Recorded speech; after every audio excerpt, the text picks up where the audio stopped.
Dinosaur शब्द Greek भाषा से आया है, जिसका मतलब भयंकर छिपकली होता है।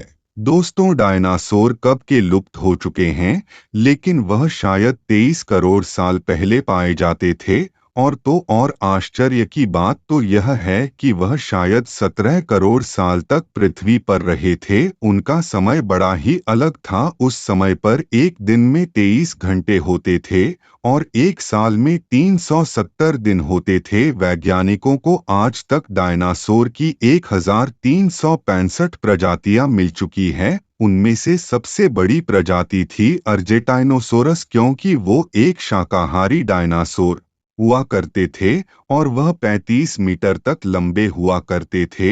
और आपको जानकर हैरानी होगी कि उसका वजन 65,000 से 75,000 किलो तक हुआ करता था और शायद हर रोज उसका वजन 5.1 किलोग्राम बढ़ता था।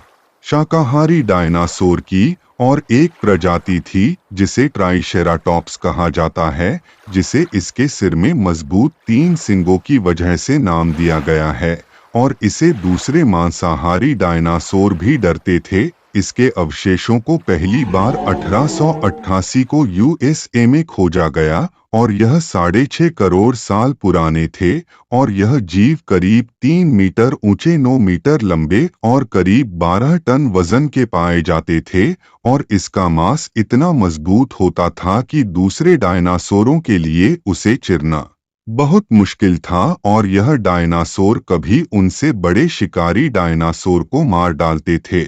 आसमान में उड़ने वाले डायनासोर की भी प्रजाति हुआ करती थी। इनमें से एक है क्रायोड्रैगन बोरियर या फ्रोजन ड्रैगन। आकार में काफी विशाल हुआ करते थे, जो दिखने में काफी भयानक और डरावने हुआ करते थे।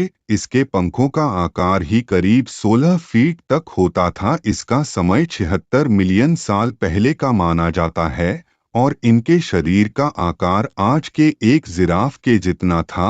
और एक सबसे लंबी गर्दन वाले डायनासोर की प्रजाति हुआ करती थी जिसे बारोसोरस कहा जाता है। 48 मीटर लंबे हुआ करते थे और सिर्फ उनकी गर्दन ही 15 फीट की हुआ करती थी और 66 टन जितना वजन हुआ करता था। और वह शाकाहारी थे। डायनासोर के अंत के लिए एक उल्का पृथ्वी से टकराती है। उसमें 35,000 सेंटीग्रेड की ऊर्जा वाला एक विस्फोट होता है, जिससे सारे डायनासोर की प्रजातियां का अंत हो जाता है। I should fuck her in the Benz.